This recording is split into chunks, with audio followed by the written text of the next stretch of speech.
آج کی کہانی ہے نکما درخت۔ ایک دفعہ کا ذکر ہے کہ دو دوست کہیں دور سفر پر جا رہے تھے۔ گرمیوں کے دن تھے، سورج بہت تیز تھا، درجہ حرارت بہت زیادہ تھا۔ گرمی کی شدت اتنی زیادہ تھی کہ ان کے لیے سفر کرنا بہت مشکل ہو رہا تھا۔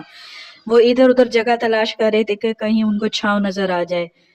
آخر کار ان کو ایک بہت بڑا سا درخت نظر آیا۔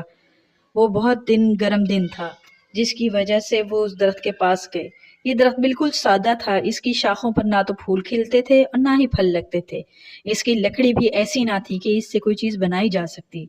درخت کی حالت تھی کہ ایک مسافر نے دوسرے سے کہا، کیسا فضول سا درخت ہے، نہ اس میں پھولوں کا حسن ہے، نہ پھلوں کا ذائقہ ہے، نہ ہی کوئی اسے کاٹنے کی کوشش کرتا ہے، کیونکہ اس کی لکڑی کسی کام کی نہیں ہے۔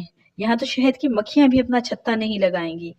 میں نے زندگی میں بہت سے درخت دیکھے ہیں، لیکن ایسا نکما درخت کوئی نہیں دیکھا۔ اس